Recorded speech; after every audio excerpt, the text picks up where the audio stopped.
아까 말씀드린 것처럼 우리 지난 시간에 그거 발표하는 거 있잖아요. 그 인도 어부, 그거 나와서 좀 발표 먼저 하고 수업 시작하도록 할게요. 네.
네, 안녕하세요. 저는 교과서 인도 어부들이 자신의 휴대전화를 사랑하는 이유를 발표를 하게 된 김재혁이라고 합니다.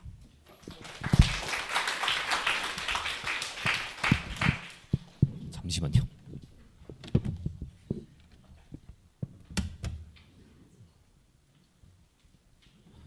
발표 순서는 기술 진보, 그리고 본문 내용인 인도 어부들이 자신의 휴대전화를 사랑한 이유, 그리고 그 교과서에 나와 있는 그래프 분석 순서로 진행을 하도록 하겠습니다. 우선 교과서에서는 기술 진보에 대해서 설명을 하고 있는데요. 기술 진보란 생산 기술에 관한 새로운 방법의 이용 또는 새로운 생산 함수의 도입 혹은 변화를 의미하는 말입니다. 여기 그래프를 보시면 X축의 노동량, 그리고 Y축의 그 생산량, 산출량으로 이렇게 표시가 되어 있는데요. 기술 혁신을 통해 새로운 생산 함수를 가져서 더 적은 시간에 더 많은 산출량을 만들어내거나 같은 시간을 들여 더 많은 생산량을 만들어낼 수 있음을 그래프에서 보여주고 있습니다. 본문에서는 기술 진보를 휴대폰이라는 그 한 가지 그 예시 혹은 물건을 통해서 설명을 합니다. 일반인에게 판매된 첫 번째 휴대폰이 모토로라의 다이나테크 8000X의 배터리 성능은 1시간에 불과했고, 그리고 전화만 가능했지만 당시 가격이 $9,000에 달했다고 합니다. 하지만 전화 기술의 발달로 30년 전에 비해 놀라운 진보를 이루어냈고 휴대폰 생산을 훨씬 잘 할 수 있게 되었습니다. 하지만 휴대전화는 단순히 기술 진보의 수혜자인 것만은 아니고 기술 진보의 원천이 되기도 하는데 다음 내용을 통해서 설명을 해드리도록 하겠습니다. 경제학자인 로버트 존스는 인도 남부 해안 지방인 케랄라주 어촌 세 지역에 15개 시장을 연구했습니다. 전통적으로 그 인도 어부들은 물고기를 잡으면 어느 시장으로 갈지 추측 게임이라는 것을 통해서 시장을 선택하였다고 하는데요. 말 그대로 그냥 자기가 그냥 이 시장이 15개 시장 중에서 어디가 더 가장 가격이 비쌀 것이다 이러면서 그 자기네들 그 운을 실험을 했던 건데요. 구매자가 많지 않은 날에는 남은 물고기들을 폐기하거나 거의 공짜에 가까운 가격으로 그 물고기들을 판매하거나 폐기하였는데 반면에 판매자가 충분하지 못한 날에는 일부 소비자들은 빈손으로 돌아가는 상황이 발생하였다고 합니다. 가격은 매일 수요와 공급의 움직임에 따라 심하게 변동하는 상황이 나타났다고 합니다. 그런데 휴대전화 개통 이후 상황이 변화하게 됩니다. 어부들은 어느 시장에서 물고기를 가장 비싸게 팔 수 있는지 확인이 가능해졌으며 정보가 개선된 후 판매자가 구매자를 못 찾는 경우가 거의 없어졌습니다. 그로 인해 가격은 안정되었고 시장이 안정되었다고 볼 수 있습니다. 굉장히 뭔가 발표가 빨리 끝날 것 같은데요. 마지막으로 해당 그래프 그 케랄라주 그 세 지역을 연구했던 그 가격에 대한 그래프인데요. 각각의 그래프들이 막 엄청 형형색색으로 화려하게 있는데 각각의 색들은 그 특정 시장 한 개의 그 시장 가격들을 나타내고 보시면은 여기 글씨가 보이실지 모르겠는데 지역 1, 2, 3 각각 이렇게 되어 있고요. 보시면 그리고 여기 빨간색 선으로 이렇게 직선이 그어져 있는데 여기 보시면 각각 선 휴대전화 도입 시기가 각각 다르다는 것을 알 수가 있습니다. 이 휴대전화가 도입이 되기 전에는 여기 보시면은 그 루피가 1kg당 여기 기준으로 1kg당 루피로 적혀 있는데 1kg에 14루피까지 닿는 것을 이렇게 달하는 것을 볼 수 있는데요. 여기 네. 저 이렇게 네네. 여기 보시면 휴대전 여기요. 저는 그 PPT를 옮기라고 하시는 줄 알고. 여기 보시면 휴대전화 도입 그 빨간 시기 선들이 각각 이렇게 있는데요. 이 전에는 가격들이 0루피에서 최대 14루피까지 이렇게 그 변동이 심하게 되는 것을 확인을 할 수 있는데 그 이후에는 그 가격 변동 폭이 그렇게 크지 않다는 것을 확인을 할 수 있습니다. 그리고 또한 보시면은 휴대전화 도입이 되고 나서 어느 정도 변동폭이 심한 이렇게 시기들을 볼 수가 있는데요.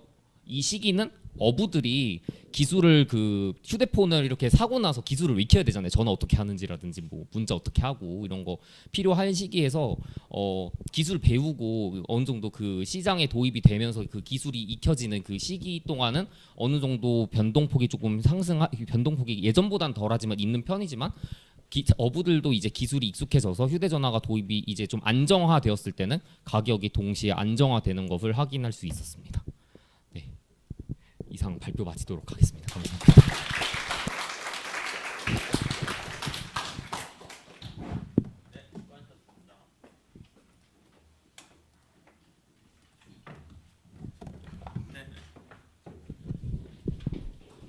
자,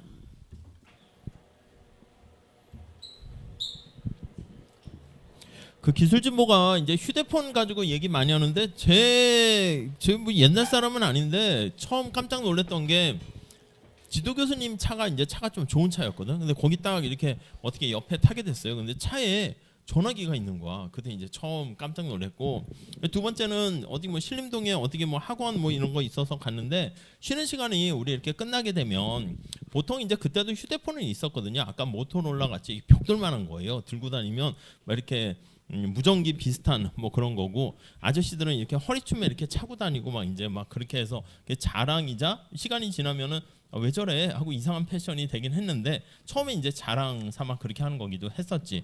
근데 이제 어느 순간 쉬는 시간에 이렇게 보면은 이제 학원에서 사람들이 막 얘기하고 화장실 가고 왔다 갔다 하는데 어떤 사람은 벽을 쳐다보고요 막 뭐라 웅얼웅얼 대는 거야. 싸우는 거야. 그래가지고 저 사람 이상한 사람인가 했는데 알고 봤더니 전화하고 있는 상황이었어. 그래서 처음 그걸 딱 보고 저 사람 이상한 사람이 아니라 신문물을 어디서 구해가지고 전화를 하고 있더라고. 근데 요즘은 이제 당연시 됐는데 그 당시만 해도 엄청 깜짝 놀랐던 거죠.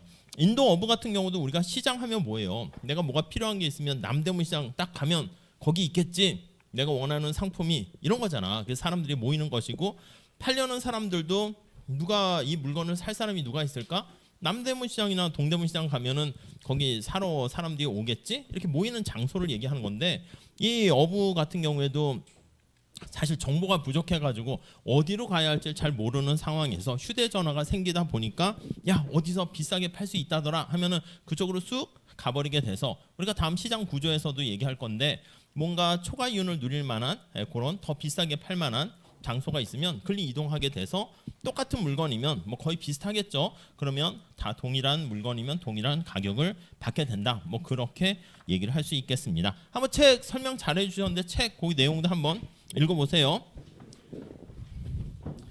자, 우리 챕터를 바꿔보도록 하겠습니다. 챕터 7장 이렇게 돼 있어요. 이제는 비용에 대한 얘기를 해보도록 하겠습니다. 자, 챕터 7장 비용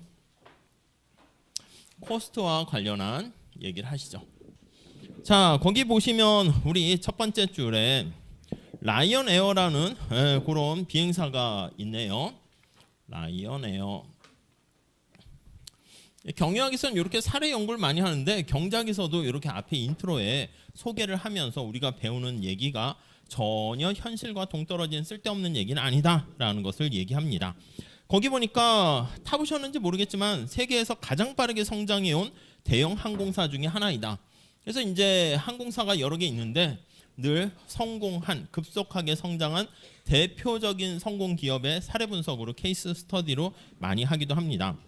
1985년 운항을 시작했대요. 85년 역사 뭐 그렇게 엄청 긴 건 아니네요.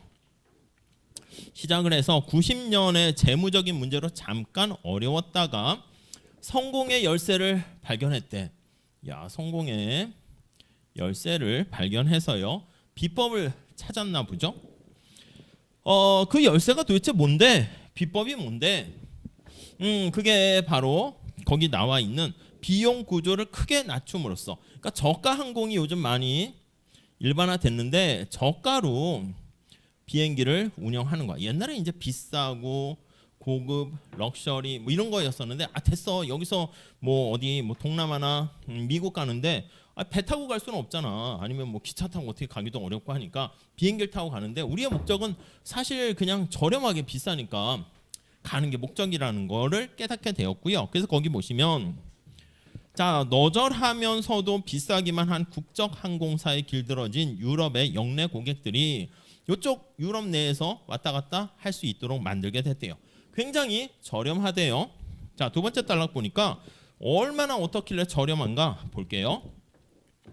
착륙 요금을 절약하기 위해서 보통 이제 항공사가 비행장에 내리면 약간 수도권이나 대도시에 그래도 가깝게 1시간이나 뭐 1시간 반 길게는 그렇게 되는 곳에 보통 비행장이 이렇게 있는데 이거는 거기 보니까 파리 비행기 같은 경우 도심에서 147km나 떨어져 있대요. 그러니까 거기까지 가는데 막 3-4시간을 뭐 자가용이나 뭘 타고 가야 되는 거죠.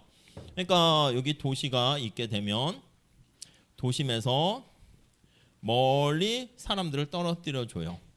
그러니까 이제 비용도 싸긴 한 거지. 제2공항을 이용을 하는데요. 거기 보시면 조종사들은 운항 때마다 법정 최소량의 연료만은 채운대. 그러니까 보통 무슨 사고가 생길 수 있으니까 연료를 충분히 이렇게 채워가지고 가긴 하는데 최소의 연료량을 이렇게 채우긴 하네요.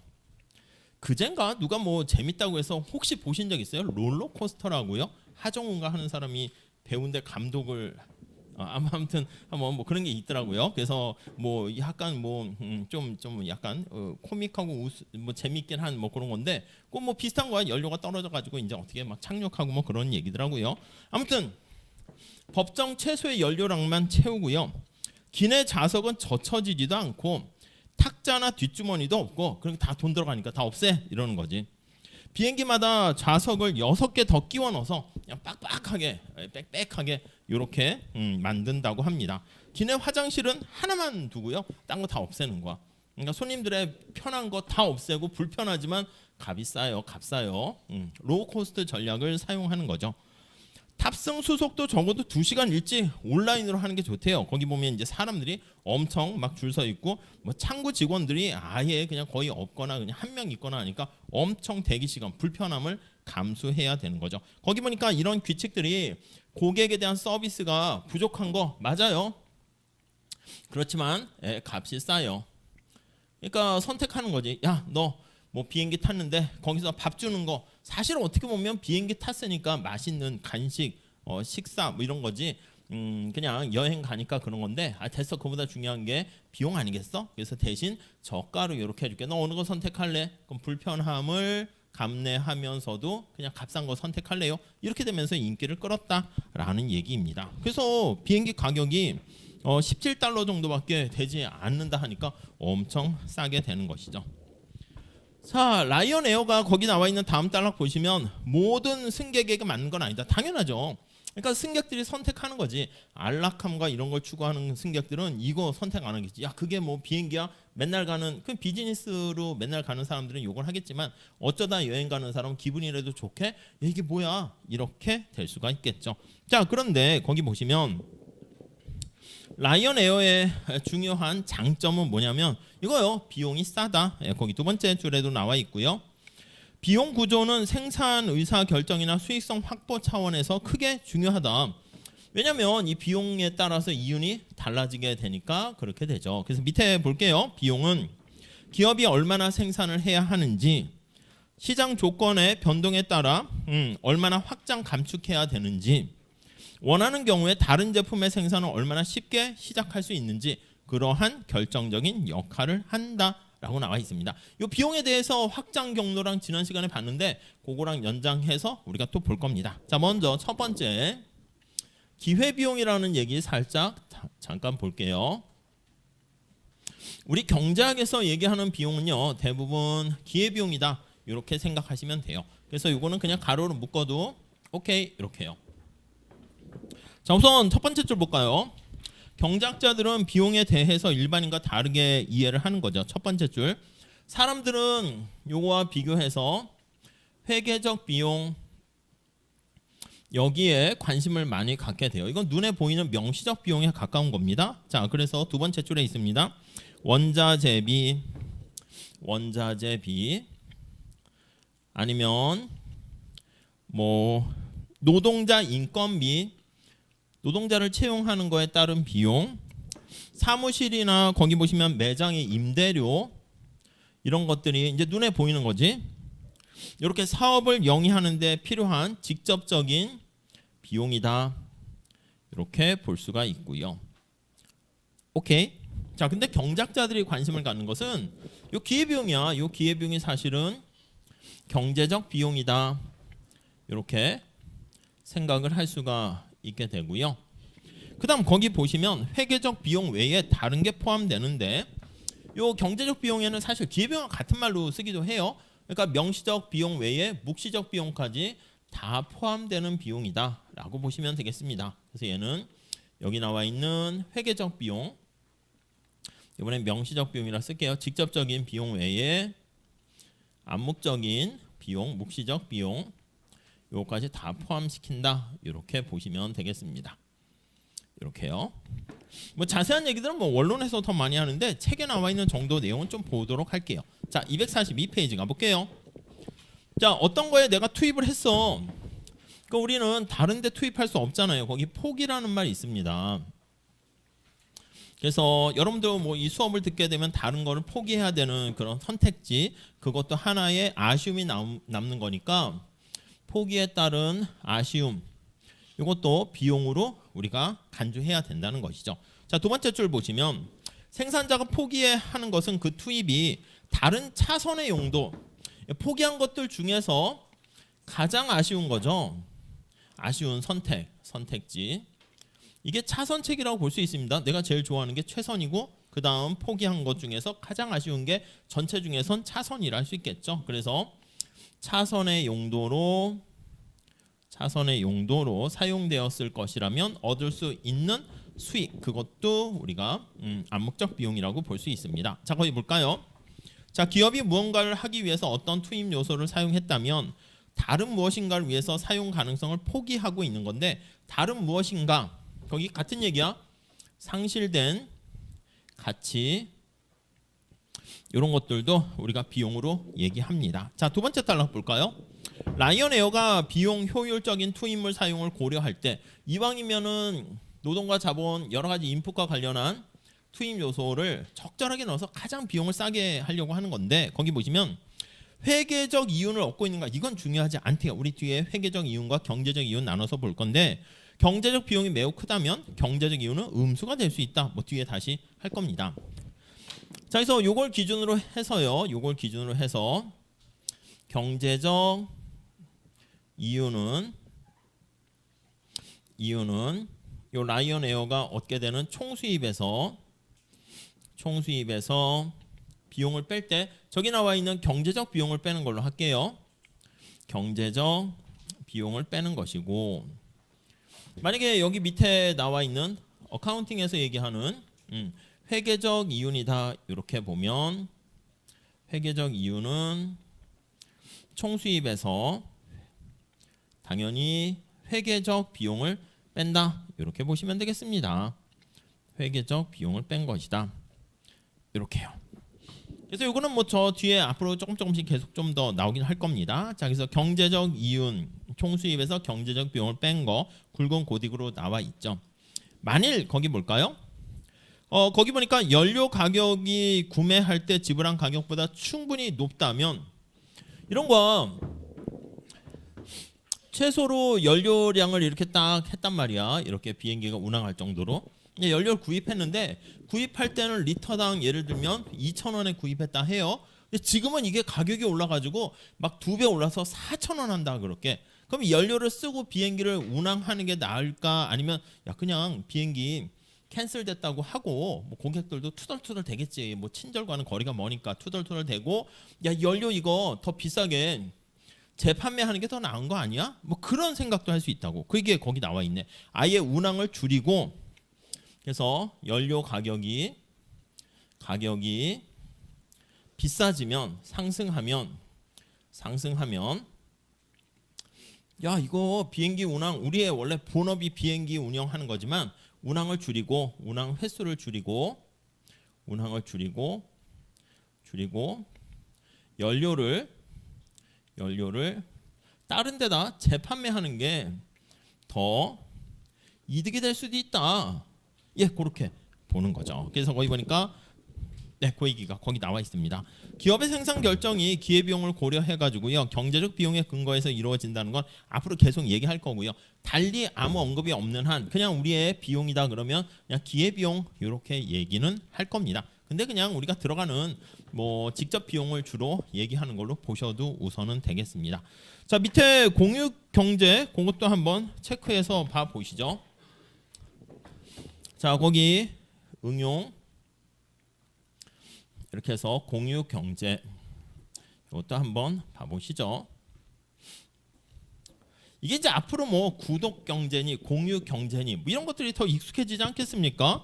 자 쉐어링을 한다는 게 거기 나와 있는데 최근 기업계에 나타난 가장 큰 변화 중에 하나래요. 자신의 자산을 빌려주려는 사람과 빌려 쓰려는 사람들 간에 연결하는 이것도 역시 인터넷이라는 플랫폼이 등장해가지고 또 가능하게 된 것이죠. 연결을 해줄 수가 있잖아요.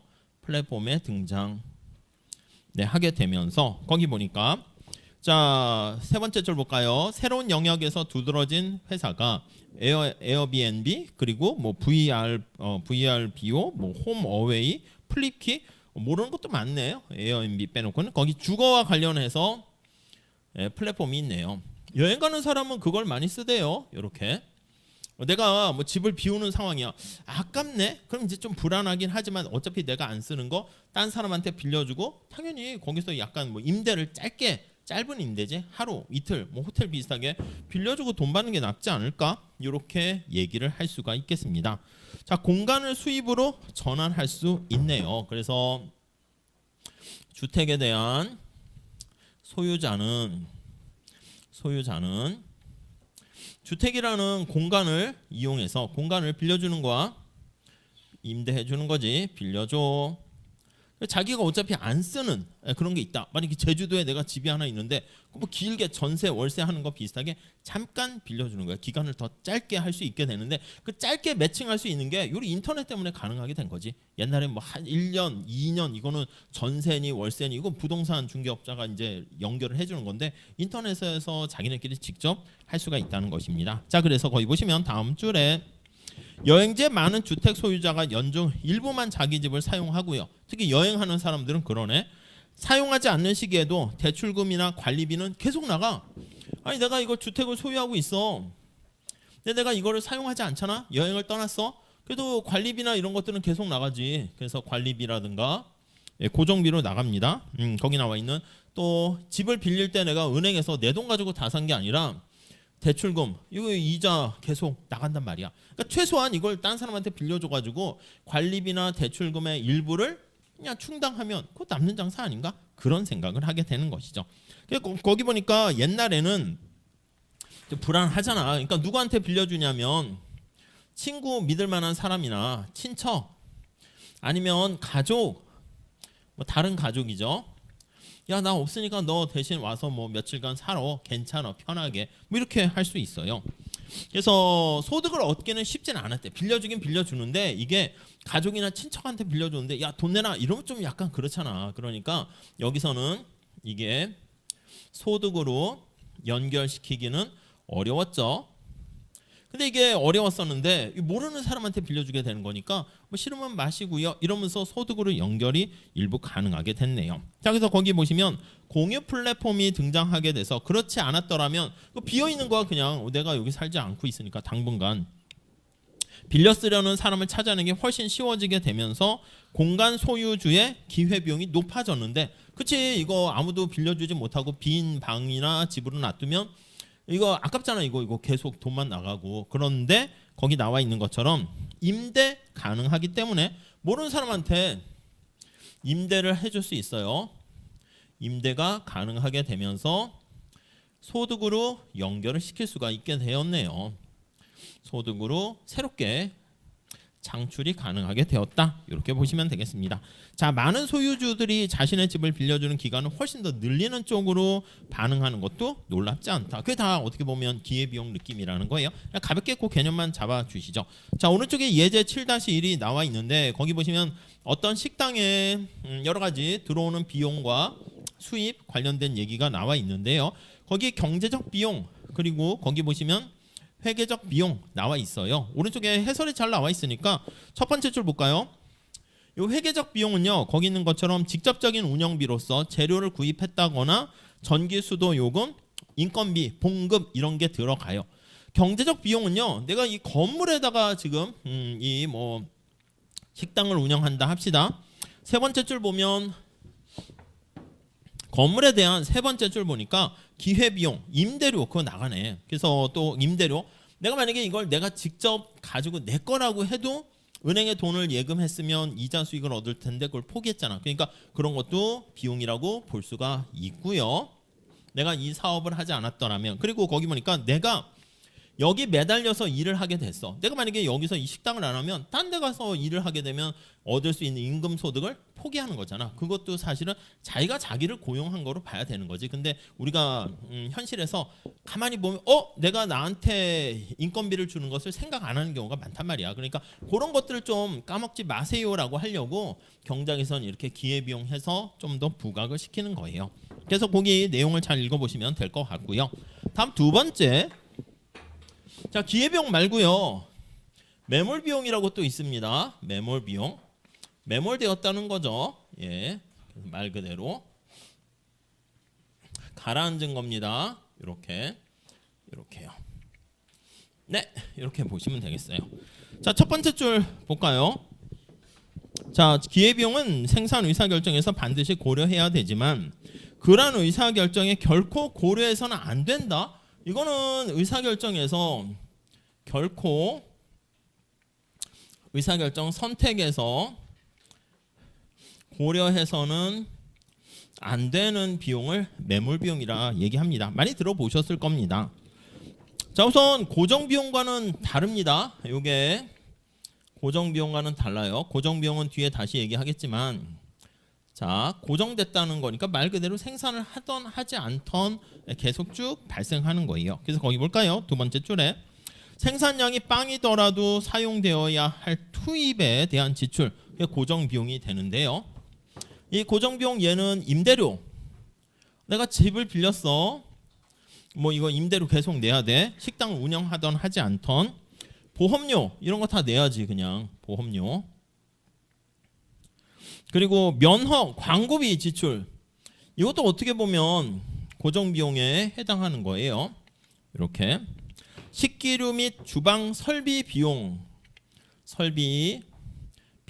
식당을 하는데 여러 가지 책상과 식탁과 설비 비용 다 고정비용입니다. 자, 그래서 거기 보시니까 고정비용은 자본 투입에 관련된 것으로 보는 것이 이제 보통이긴 하지만 노동 투입도 고정비용이 될 수 있어요. 노동은 다 가변 비용 아닙니까? 아이 다 그런 게 어딨어. 거기 한번 이해가 잘 나와 있어요. 경비를 고용했습니다. 경비를 고용했어. 노동을 고용한 거 아니겠습니까? 근데 식당을 영업하던 영업하지 않던 경비와 관련한 고용과 관련한 임금은 고정비용이지. 고정비용. 그러니까 내가 식당을 하는데 거기 요리사라든가 요리 재료 이거는 생산을 안 하고 피자를 안 만들면은 생산이 빵이면 들어가지 않잖아. 그러니까 이제 그거는 제로가 돼서 그런 건데 이것도 생산을 이건 하던 안 하던 이것도 계속 일정하게 들어가는 거죠. 그러니까 이제 원재료비 이런 것들은 가변 비용인데 이런 것들은 다 생산을 빵 해도 들어가는 비용입니다. 자, 그런데 여기서 식당을 폐업했어. 여기서 문을 닫았어. 요즘 뭐 경기가 좋지 않고 이래가지고 폐업하는 사람들도 자영업자들도 많은데 셧다운하는 겁니다. 근데 이게 폐업도 쉽지 않습니다. 내가 만약에 식당을 인테리어를 쫙 해놨는데 폐업을 하게 되면 원상복구 해놔야 돼. 내가 들어오기 전에 원래 상태로 딱 해놔야지. 그 다음 사람이 올 때 거기다 인테리어 새로 하지. 그냥 이렇게 다 놔두고 그냥 가면 이거 다 떼고 철거하는데도 돈이 들잖아. 그러니까 원상복구 하는데 폐업하는데도 이제 비용이 많이 들어가지고 사실 울며 겨자 먹기로 그냥 폐업도 못하고 손님은 없지만 뭐 이렇게 하는 식당이나 자영업자들도 많다 하더라고요. 자, 거기 보시면 더 이상 생산을 하지 않지만 여전히 고정비는 지불해야 하는데 그 중에 일부는 회수할 수 있습니다. 폐업을 하게 되면 이 비용 중에 일부는 회수 가능합니다. 회수가 가능 이렇게요. 오케이? 거기 한번 예를 볼까요? 뭐가 회수할 수 있나? 주방의 식기나 설비는 팔 수 있습니다.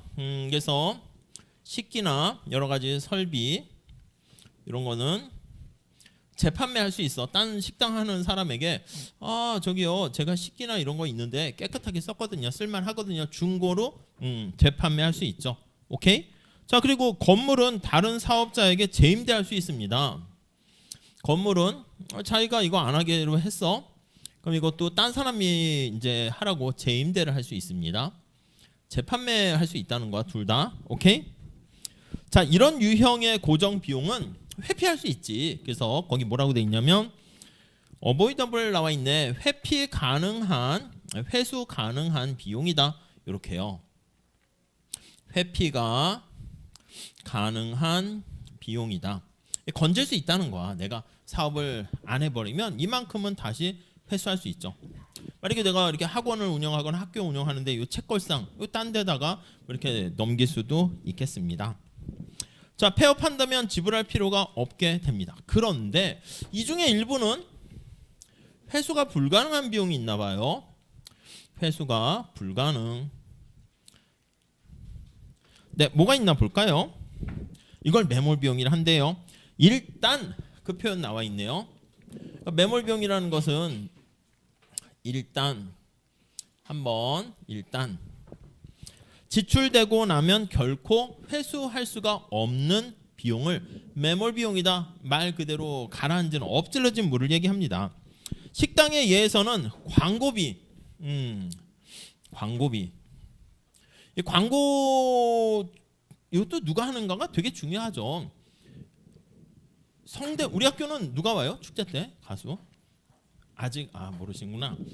아침에 제가 숭실대 수업하고 오는데 축제가 돼가지고 막 이렇게 밖에서 예행 연습 있고 막 시끄럽더라고. 막 이렇게 뭐 드럼 소리 나고 하니까 막 가슴이 막 쿵쾅대면서 사람들이 다 밖으로 나가고 싶어 해가지고 날씨도 좋았잖아. 그래서 다 나갔지. 그래서 수업을 일찍 끝냈죠. 어쩔 수 없이 그냥. 근데 아직 시작한 것도 아닌데 누가 오냐 했더니 뭐 싸이가 오고. 아세요? 싸이? 잔나비라고 아세요? 잔나비? 권은비? 뭐 아무튼 맞나? 뭐 아무튼 뭐 그런 사람들이 온다고 얘기하더라고. 저는 수업을 와야 돼가지고 못 보고 그냥 왔죠. 아무튼 근데 이게 만약에 이 광고를 한다 합시다. 누구라고 할까? 이 잘 나가다가 어떤 불미스러운 어떤 사건 사고로 인해 가지고 확 날아가는 그런 그룹이나 아이돌이 누가 있죠? 생각나는 사람이 있어요? 최근에? 누가 있지? 이거. 네? 네? 빅뱅이요? 승리? 옛날 사람 아닌가? 승리. 알았어요, 승리. 빅뱅 됐네. 또 누구 있죠? 없나? 맞아. 김호중인가? 뭐 이렇게 호중이라 아세요? 여러분들은 잘 모르시는 줄 알았는데 트로트 좋아하시나 보죠. 아무튼 예를 들어서 한번 해볼게. 성대에서는 성대에서는 그런 연예인이나 이런 사람을 못 본 것 같네. 아무튼 성대에서 이제 광고하려고 자 승리를 위해서 호중과 함께 뭐 성대로 오세요 광고를 했어. 예를 들면 근데 광고 나가자마자 어떻게 돈 막 들여가지고 막 성대 출신들 감독과 뭐 PD와 해가지고 멋있게 찍었거든요. 내보내려고 하는데 사건이 터졌네. 어떻게? 이거 내보내야 돼요? 계속 아깝다. 야 그동안 찍은 게 이게 얼만데 여기 내보낼수록 성대 이미지는 먹칠을 하게 되는 거잖아. 어떻게 딸리는 거지 뭐 이거 다. 물론 요즘은 이런 거 할 때 당연히 이런 문제가 있으니까 계약 체결할 때 야 너 만약에 이것 때문에 광고 투입해서 이거 제작한 비용 뭐 몇 배 물어내. 그러니까 조심조심 행동해. 이런 게 당연히 계약에 걸려 있겠지만 초창기 이런 게 안 돼 있으면 다 날리는 거야. 이거 뭐 어떻게 할 수가 없는 거잖아. 이게 다 매몰비용입니다. 광고비 이런 거 다 날리는 거고요. 건물의 장기 임대 계약을 맺었는데 그래요. 이게 단기도 아니야. 딴 사람한테 재임대도 못해. 그래서 10년 동안 나만 쓰기로 한 거야. 장기 임대 계약. 이거 딴 사람이 와서 쓰지 않기로 했어. 너만 와서 살아 이렇게 얘기한 거지. 10년 동안 그 10년 동안 뭐 내가 안 하면 그냥 비워두는 거야. 딴 사람이 법적으로 올 수 없는 거예요. 재임대가 불가능하면 그러니까 계속 얘기하는데 포인트가 뭐냐면 이렇게 회피 가능한 재판매 재임대가 가능하면 그건 매몰비용이 아니야. 근데 재임대나 재판매가 안 되면 그게 매몰비용이라고요. 자 그래서 다음 페이지도 보세요. 임대료도 매몰비용이 됩니다. 그러니까 계약 만료 전에 폐업해도 회수할 수 없는. 자 두 번째 줄 볼까요? 그러니까 이 고정비용과 이게 똑같은 게 아니라 여기서 회수할 수 있으면 매몰비용은 아니고 회수를 못하면 매몰비용이 됩니다. 자 매몰비용의 일부는 요거 두 개 차이점 설명 잘 하고 있습니다. 뭐라고 돼 있습니까? 고정적 자본 투입, 식당의 설비나 식기류 같은 거에 대해서 여전히 부담해야 하는 것과 이 자본을 재판매에서 얻을 수 있는 거의 차이. 그러니까 전체 고정비용 중에서 이렇게 회수가 가능한 거 그 차이만큼을 빼면 나머지 회수 못하는 게 남겠죠. 그게 바로 매몰비용이다. 이렇게 볼 수가 있겠습니다. 자 두 번째 단락 재미난 게 있습니다. 하지만 당신이 가상화폐의 비트코인 채굴자라고 가정해보자. 마이너네 비트코인 채굴하는 사람 있어요? 채굴자. 어떤 선생님 얘기를 들어봤더니 경찰이었었는데 그 건물에서 경찰 이렇게 막 하는데 이런 걸 누가 일찌감치 알았나 봐. 그래서 저녁에 이제 불 끄면 컴퓨터 다 연결해가지고 자 비트코인 돌려볼까 해가지고 전력을 쓰게 되는데 한두 개 돌릴 때는 전력 소비량이 얼마 안 될 거 아니야. 근데 이 건물 성대에 있는 모든 이 컴퓨터를 다 밤에 어차피 안 쓰니까 밤에 와서 내 것처럼 해서 다 연결해서 이 비트코인 채굴하는 거에 이렇게 돈을 쓰는 거지. 어떻게 이게 전력 소모가 엄청나게 크지 않겠습니까? 그래서 거기 보니까 채굴과 관련된 게 이게 수학 문제 푸는 거잖아요. 많이 들어보셨을 거야. 특별히 설계된 ASI 칩이라는 특수한 컴퓨터 칩이 있는데 특수용인 만큼 주로 비트코인 채굴하는 칩이야. 이게 앞에 붙어 있어. 그냥 특수 칩이라고 할게요. 비트코인 채굴에 특화된 어떤 특수 칩. 네, 일반 서버 CPU에는 채굴에는 훨씬 우수하지만 다른 대부분 컴퓨터 작업에는 용이하지 않대. 별로 도움이 안 되는 칩이 있대요. 이거는 뭐다? 비트코인 채굴하는 데만 잘 딱 적합하게 맞춰져 있는 겁니다. 근데 만일 당신이 나 이제 비트코인 채굴 이제 포기할래. 포기한 건 아니고 이제 끝낼래. 그만할래. 접을래. 이렇게 하면은 위에 거랑 똑같습니다. 나 끝, 사업 폐업, 이렇게 셧다운 할래 이렇게 얘기했습니다. 자 그때 거기 보시면은 자 비트코인 채굴에만 필요하고 이 칩은요 포기하면 어떻게 해? 더 이상 쓸모가 없다니까.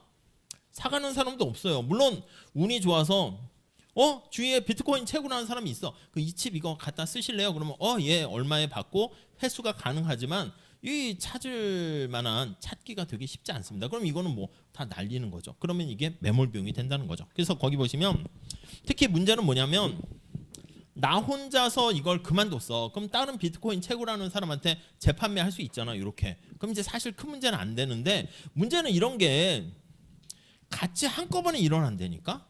그러니까 이제 쓰나미 같이 커지는 거죠. 거기 보시면 뭐라고 돼 있냐면 2018년 초에 여러 채굴자가 여럿이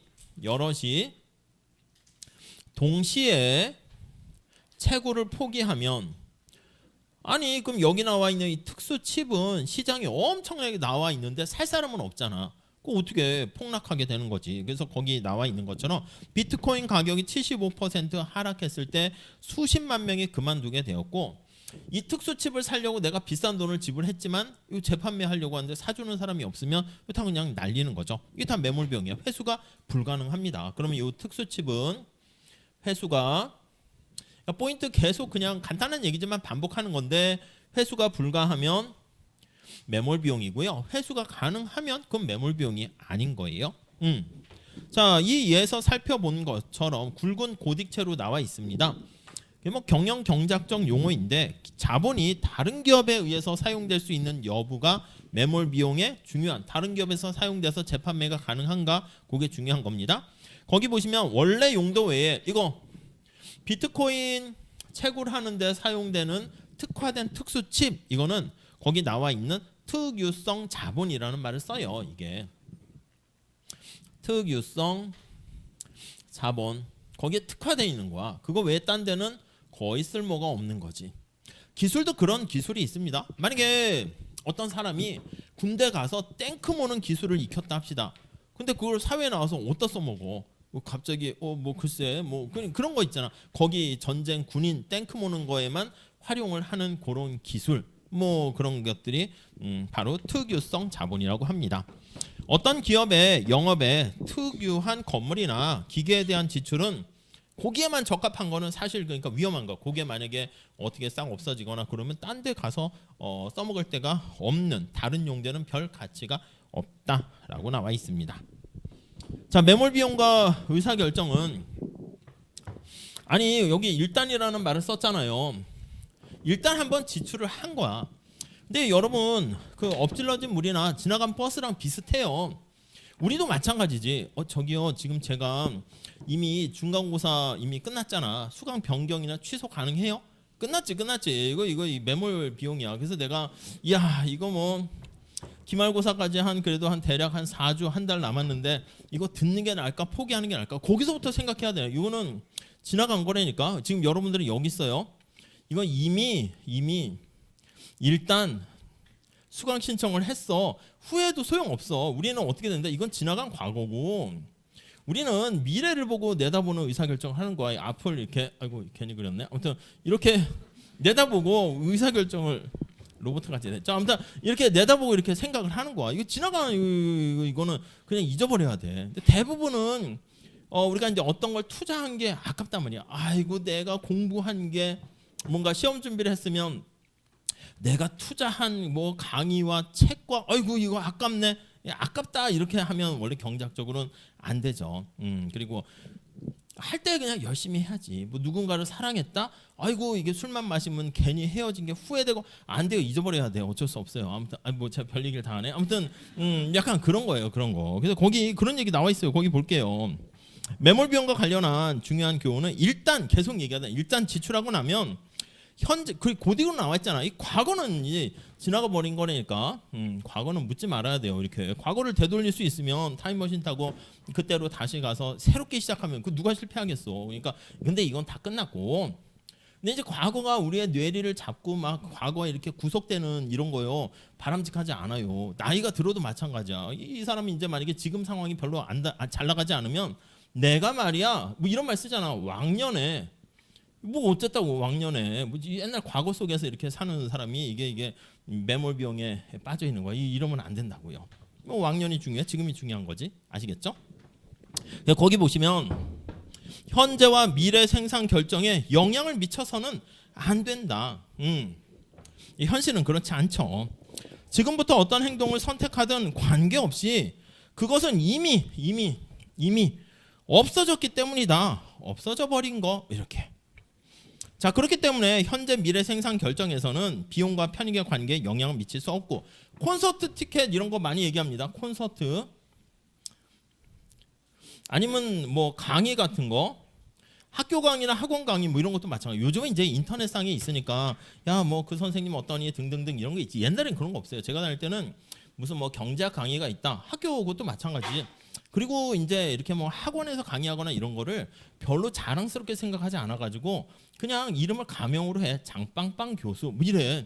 이게 누군지를 알 수가 없는 거야. 이게 뭐 옛날에 뭐 학원 앞에 게시판에 붙어 있는데, 자, 경제원론 강사 장빵빵 교수. 대학도 안 밝혀요. S대래. S대가 한두 개야. 뭐 이게 뭐 서울대인지 성대인지 서강대인지 뭐 숭실대인지 그것도 몰라. 장빵빵 이게 누군지도 어떻게 알아. 그러니까 이건 이제 뭐 정보가 없는 거야. 그냥 들어보는 거야. 돈 내고 들어갔어. 근데 알고 봤더니 이 사람이 장광 교수야. 그래서 이게 완전히 그냥 아이고 강의도 들어봤는데 더 이상 못 듣겠어. 콘서트나 영화도 마찬가지야. 잘못해가지고 딱 봤더니 가끔 옛날에 봤던 영화 같은 것도 다시 봤는데 이거 왠지 본 것 같네 느낌이 들면 어떻게 해요. 이것도 똑같아. 지나가 버린 거고요. 내가 여기서 수업을 계속 할까 말까 했을 때 우리 경제학이 한계 원리 아니겠습니까? 한계 편익과 한계 비용을 비교해서 한계 편익이 크면 계속 듣는 거고 계속 고하는 것이고, 한계 비용이 크면 나와야 되는 거야. 그냥 계속 있으면 안 되는 것이죠. 무슨 말씀인지 아시겠죠? 저는 중간고사 이미 망한 것 같습니다. 혹시 그러신 분들은 안 돼. 그 매몰 비용이라 해서 이미 그게 아니라 이 어차피 재수강을 할 수도 있고 한데 재수강을 위해서라도 끝까지 수업을 들으셔야 돼요. 그래야지 나중에 재수강해서 학점할 때도 무서운 재수강생이 되는 거지. 가끔 물어봐요. 이 수업은 재수강생들이 많으면 학점 받기 힘듭니까? 그건 알 수 없지. 재수강생들이 앞에서 본 것처럼 굉장히 실력 있는 재수강생들이고 그리고 열심히 했는데 시험 전날 잠깐 아프고 무슨 해가지고 시험을 잘 못 봤다. 그런 재수강생이면 거의 앞에 A+ 뾰족한 학점을 가져갈 만한 가능성이 많은데, 재수강생들 중에서 중간고사 망쳐가지고 그 다음에 일단 나는 이거는 끝났어 한 재수강이면 하나도 무서울 건 없지. 그럼 이 사람도 초수강하고 거의 비슷한 것이거든. 오케이? 자, 그래서 거기 한번 나와 있는데 보통은 이제 네 번째 줄 보세요. 콘서트에 갔어. 지겨워져 가지고요. 계속 봐야 하나 집에 가버려야 하나 요 선택이 있을 때 입장권 가격이 1달러든 1000달러든 간에 그건 이미 다 지불해 버린 거야. 이미 들어갔으니까 회수가 불가능해. 그냥 그 입장료 낸 거는 그냥 잊어버리고 우리는 계속 1시간 콘서트를 즐겼을 때 얻게 되는 편익과 비용 그것만 생각해야 된다라는 걸 알 수가 있습니다. 자, 그래서 거기 나와 있습니다. 근데 뭘 가지고 얘기하나? 콘서트를 우리가 선택하지 않으면 다른 무언가 거기 나와 있습니다. 산책을 하거나 낮잠을 자거나 친구와 잡담하는 게 더 재밌다. 그럼 친구와 잡담하는 게 더 나은 거지 뭐. 계속 앉아가지고 있는 게 좋은 게 아닙니다. 자, 식당에 얘가 거기 나와 있습니다. 이 뒤에도 비슷하게 할 건데 계속 조업을 계속 할 것인가, 문을 아예 닫아 버릴 것인가, 그거는 고정 비용의 일부를 회수하고 가끔은 매몰 비용이 이제 있거든. 이런 것들 이거 아깝네. 근데 이거 다 잊어버려야 됩니다. 보통 경영학에서는 콩고드 비행기 만들 때 연구개발 투자한 거에서 콩고드의 오류로도 뭐 얘기하는데 아무튼 그게 매몰 비용 관련된 얘기가 되겠고요. 자, 마지막 단락 볼게요. 사업이 여의치 않을 경우 이겁니다. 계속 할지 문을 닫을지 어떻게 결정해야 되는가 하면 일반적으로 계속의 가치가 폐업의 가치보다 크다 그럼 계속하는 것이고, 근데 여기서 기준이 있습니다. 매몰 비용 이거 얘기했을 땐 거기 폐업했을 때 이제 발생하는 비용에 넣어서는 안 된다는 거예요. 자, 그 점만 체크하시면 되겠습니다. 다음 페이지 가보시면 자, 245페이지에 두 번째 줄, 현실에서 매몰 비용이 수반된 선택에 직면했을 때 소비자나 기업이나 일반 사람들도 매몰 비용을 무시할 수가 없는 거예요. 아까 얘기한 것처럼 과거에 그거에 이렇게 다 잡혀 있기 때문에 경제학자들은 매몰 비용의 오류, 그래서 행동 경제학에서도 이렇게 많이 얘기하죠. 계속 얘기합니다. 즉 매몰 비용이 이거야. 우리의 의사결정은 미래지향적인 의사결정을 하는 겁니다. 이 과거를 바꿀 수가 없는 거지. 미래의 선택이 바뀌니까 과거까지 바뀌었다? 그러면 이 과거의 선택도 영향을 미치는데 아니야. 이건 여기까지 지나왔습니다. 그러니까 이제 보통은 여기서부터 우리가 생각을 해야 되는 거죠. 아무튼 그렇습니다. 그래서 매몰 비용을 무시해야 하는데 마치 그것이 중요한 것처럼 보고 행동하는 것은 잘못이다. 경제학이든 금융이든 삶이든 오류를 피하고 싶겠지만 이게 좀 쉽지 않더라라는 얘기가 나와 있습니다. 헬스클럽 회원권 이것도 나와 있네. 헬스클럽. 모두가 헬스클럽을 사랑한다. 맞는가? 맞나요? 아무튼 잘 모르겠는데 헬스클럽의 경제학 해가지고 얘기하는데 여러분 헬스클럽이나 무슨 운동할 때 회원권 이거 있지 않습니까? 회원권. 이거 헬스클럽도 보통 뭐 6개월 이렇게 한 번에 내는 경우가 있잖아요. 이렇게. 그럼 막 이제 꼬신단 말이야. 그 제가 아는 후배분도 갑자기 이렇게 그 친구는 이제 뭐 또 조만간 만나겠네. 지도 교수님 같이 이렇게 있어가지고 이제 대학원 했는데 한국은행을 들어갔거든. 근데 한국은행 가도 할 게 없는 거야. 한국은행 가도 이렇게 뭐 석사나 학부 마치고 들어가면 처음에 이제 뭐 복사만 해. 뭘 시키겠어? 우리가 생각할 때 뭐 금융 정책 그런 거 안 시켜요. 그러니까 이제 거기서도 이제 계속 일을 배우다가 공부를 더 해야지. 이제 공부를 더 하기 위해서 그 친구는 이제 뭐 그나마 이제 한국은행 같은 데가 좋은 게 뭐 이렇게 외국이나 국내에서 공부를 한다 그러면 뭔가 지원을 많이 해줘가지고 그 친구도 이제 지원을 받아가지고 이제 공부를 좀 더 하기로 한 거야.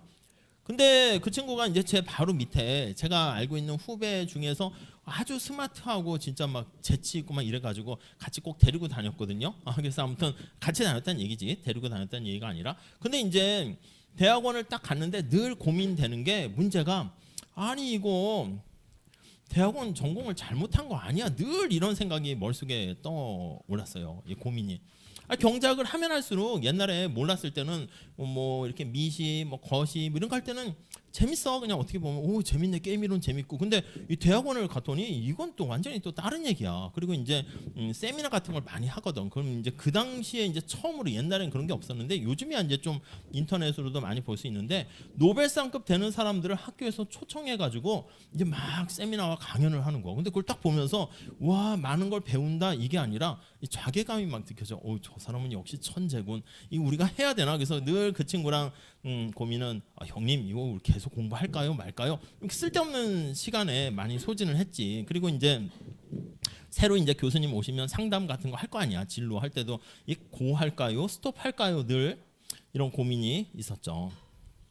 저는 근데 뭘 하다가 이렇게 고민하다 보니까 시간이 다 갔어. 그러니까 아깝잖아. 그래서 간 김에 그냥 가자 이렇게 됐고 그 친구는 아직 스톱을 할 이제 그게 있어가지고 스톱을 했지. 나 안 할래요, 형님 해가지고 그냥 스톱 이렇게 했어. 그리고 취업이나 할래요. 그래서 이제 한국은행에 들어갔거든요. 요즘 뭐 그때도 들어가기가 쉽지는 않았는데 뭐 열심히 잘하니까 잘 들어갔지 뭐. 들어갔는데도 가보니까 또 고민인 거야. 이 가서 하는 게 자기가 생각했던 거랑 다르지. 금리 정책 뭐 이런 거 할 줄 알았더니 아니야. 그냥 복사만 하는 거야. 전화 걸어서 거기 처음에는 IO 분석팀 이런 거 갔거든. 거기 뭐냐면 투입 산출 관련하는 거니까 거기 철근 몇 개 팔렸어요. 전화만 이렇게 하루 종일 하고 그냥 끝나니까 이게 뭔가 또 현타가 오는 거지. 그래서 공부를 또 해야겠다. 최소한 박사급은 돼야지 뭔가 되겠다 해가지고 이제 대학원을 가기로 했지. 근데 여건이 좀 안 돼가지고 국내에서 하기로 했는데 성대에서 이렇게 하려고 했더니 이게 좀 다니다 말았잖아. 그러니까 한국은행에서 의심하는 거야. 너 학교 대학원 다니다가 다시 성대 가면 예를 들면 한 3학기 정도 간 거 인정받으면 또 나머지 지원은 4학기 받아놓고 3학기는 띵까띵까 하고 한 학기 놀고 막 놀러 다니려고 그러지 이래가지고 학교를 바꿨어요. 그래서 이제 할 수 없이 그냥 연대로 갔지. 연대로 가가지고 석사를 이제 마무리했어. 이제 중간에 하다 그만뒀으니까 석사를 받고. 근데 석사를 받았는데 이게 또 석사가 또 아무것도 아니야. 사실 보면 그냥 이제 학부 수준에서 그냥 논문만 조금 쓴 거 정도밖에 안 되니까 한국은행 가도 똑같은 거야. 이게 그 학부 마치고 가나. 여기서 이제 더 하려고 이제 박사까지 하게 된 거지. 박사까지. 거시경제를 전공했는데 이제 또 딜레마가 생긴 거야.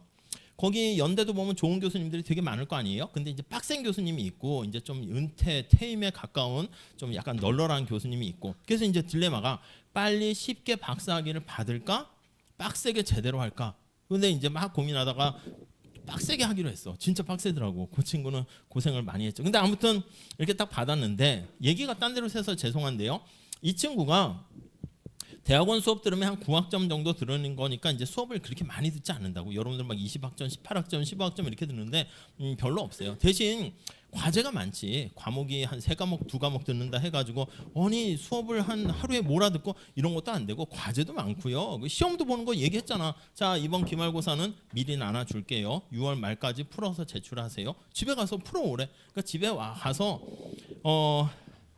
너희들이 오픈북을 해서 풀어도 안 풀릴걸? 뭐 이런 얘기지 뭐. 그리고 이제 어떤 교수님은 서강대 교수님이나 어떤 교수님인 것 같은데 좀 짠 교수님으로 유명한데 그분은 딱 왔어. 그래서 이번에 수업은 미시경작 한 6명 듣네. 자, 여러분 중간고사는 안 보기로 하겠습니다. 그래서 왜 안 보시나요? 했더니 지난 학기에 작년에 중간고사 봤는데 다 같이 빵점이어서 올해도 빵점일 것 같으니까 어차피 빵점일 것 같아서 그냥 본 건데 빵점 처리하겠습니다. 뭐 그러고 하는 거야. 그러니까 막 이제 막 그런 거지. 좀 별의별 교수님도 많이 계세요. 아무튼 그래서 이제 이 친구가 이제 아무튼 딴 데로 샜는데 시간이 많이 남으니까 운동을 해야겠다. 요거 헬스클럽 그 앞에 복싱 이게 있어. 야, 너 복싱 하려고? 예, 제가 살 좀 빼려고 합니다. 복싱을 하게 되면 신발을 준대, 신발. 그래가지고 이제 6개월치 다 끄는 거야. 근데 어떻게 됐을까? 어느 날 갑자기 형님 시간 되세요? 왜? 저기 복싱 체육관 있는데 가서 신발이나 좀 어떻게 몰래 가져올 수 없을까요? 이 관장 보기가 되게 민망한 거야. 안 가게 되니까. 무슨 말씀이냐면 딴 데로 샜는데 거기 보시면 아니 회원권은 내가 끊었어. 근데 이게 아까워가지고 우리는 계속 갈까 말까 하는데 내가 이렇게 복싱이든 운동이든 계속 가는 거랑 그냥 안 가는 거랑 비교해 봤을 때 안 가는 게 낫다. 그럼 이거 그냥 이미 이거는 버려진 비용이잖아. 그래서 신경 안 써야 되는데 나름 경작을 전공해서 그런지 과감하게 6개월치 끄는 거 포기하고 신발이나 건지자. 뭐 아무튼 그 회수 가능한 거 유일하게 어차피 뭐 그렇게 얘기하더라고요. 그래서 거기 보시면 나와 있는 뭐 중간에 뭐 얘기 있습니다. 요점은 중간에 있죠. 회원권이 매몰 비용입니다. 다시 말해 당신이 소파에 퍼져 TV를 보던 뭘 하던 어떤 선택을 하던 회원권을 얼마를 지불했던 이거는 회수도 불가능하고 의사결정에 고려하지 않아야 된다. 이런 얘기가 나와 있습니다.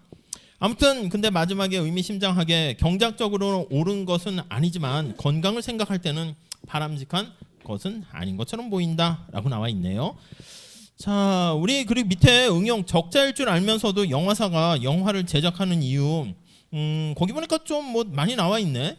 246페이지랑 47페이지 영화 얘기를 통해 가지고 나와 있는데 요것도 한번 발표 지원자 받도록 할게요. 발표 지원자는 어떻게 합니까 하면 제가 지난번 말씀드린 것처럼 뭐 특별한 경우 아니면은 메시지 해서 아이캠퍼스로 보내주세요. 가장 먼저 보낸 사람을 제가 선택하고 있는 거거든요. 그러니까 지금 빨리빨리 보내주시면 그거 해서 최근 우리나라 영화 같은 것도 그냥 앞에 좀 재밌잖아. 그래서 흥행이 어떻게 됐나 그런 거를 짧게 한 30초 1분 하면서 여기 책 내용은 도대체 뭐야 한번 설명해 주셨으면 좋겠습니다.